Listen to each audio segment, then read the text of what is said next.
Hey, what's good, y'all? Lonnie Appleton here, and I want to talk about the story of Abraham and Isaac. But before we get into that, those of you who aren't familiar with me, I am the author of the book series When the Scales Fell. The series covers my journey out of Satan's deception into God's correction. In the past, I identified as an empath. Now I know I'm a prophet. And when I was in spirituality and New Age, I spent my life trying to find out who and what I was because I didn't feel normal. I know things I'm not supposed to know. I feel very deeply. So I went on the path trying to find out who I was, and along that path, I found some very interesting characters and found myself in some very interesting scenarios. I also deconstructed and reconstructed my family, where I was just like, you know what? The way that we talk to each other and the way that we live isn't the way that we're supposed to be living.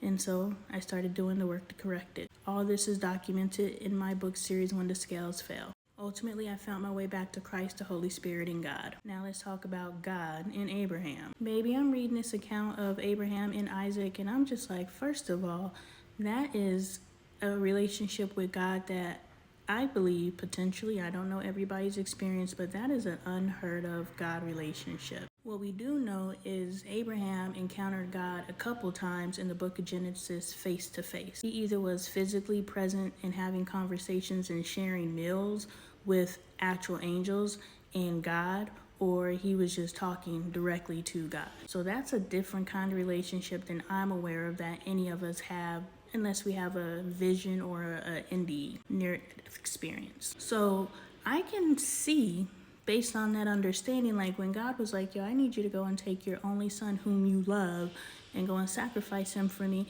I can see how Abraham is standing 10 toes, no questions asked, because the type of relationship he has with God, he knows exactly when I hear, what I do, period. Like there's no question in God's voice for Abraham, because he has a one-on-one direct, right here, I'm in your face relationship with God. Because I'm like, I just don't know God, but I'm not, thank God I don't have to look.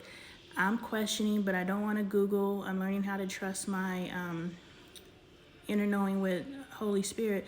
But I wonder if when it says, when Isaac's like, yo, Dad, we got the fire, we got the wood, but where's the sacrifice? And Abraham said, God will provide the sacrifice, or God will provide the lamb. I wonder if that's fortuitive of Jesus Christ. I believe that it is, because God does provide the lamb for sacrifice. And God's like, because you feared me so much, here's an actual lamb, or a ram in the bush. The point is, I'm listening to this account, or I'm reading this account line by line, and I'm like, yo, what is the point of this story? And the point of this story is you don't need to put anything before God. He said, I want your only son, whom I've promised you, generations of descendants upon descendants, your only son whom you love.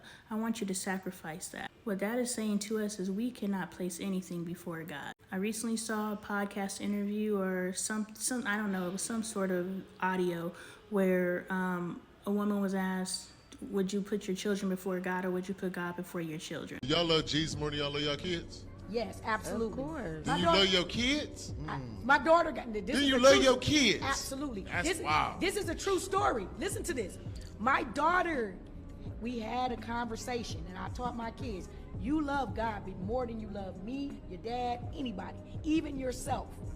And she said, you love Jesus more than me? Her name is Christian A. I never forget That's this crazy. argument. But it really wasn't an argument, because I was teaching her for her future. And I said, God said in his word, you put no man before me. Nobody. So that means you are my kids borrowed to me. You don't belong to me anyway. So I love you because I was assigned to you. But I would not choose you over God. What about y'all? Look at Tristan.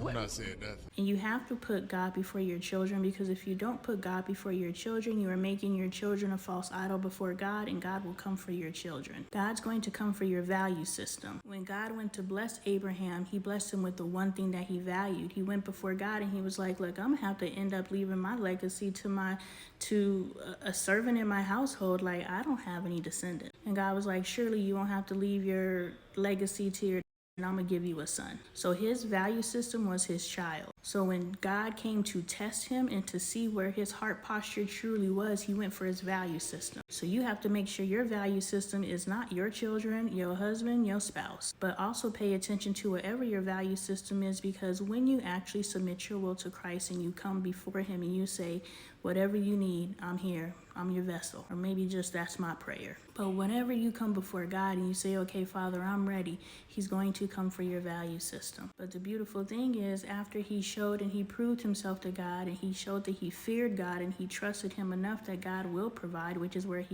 that's what he named the place and the location, God who will provide. God was like, because you trusted me, because you stood 10 toes down, now I'm going to make sure I multiply you in your value system. So when God does come for your value system, because he is, when you come before him and you truly looking to be blessed by him, he gonna be like, okay, I'm gonna see if you can handle this blessing. If you can't give me this, you ain't gonna get that. So the moral of the story is, please don't put your kids above God, because when he comes for what you value the most, please don't let it be your children. But when he does come for whatever he comes for, be willing to give it up, because you know, based off of Job, you know, based off of Abraham, and I'm sure there's multitudes of other accounts where God came for something and people are like, there you go. So there's plenty of accounts in the Bible, I'm sure, and there's plenty of times in your life where you're just like, if you give up something you really don't want to give up, God gives it back tenfold. And that's what I learned from Abraham. Don't y'all put y'all's kids before God, but when he come for what he come for, be willing to give it up, because he gonna give it back to you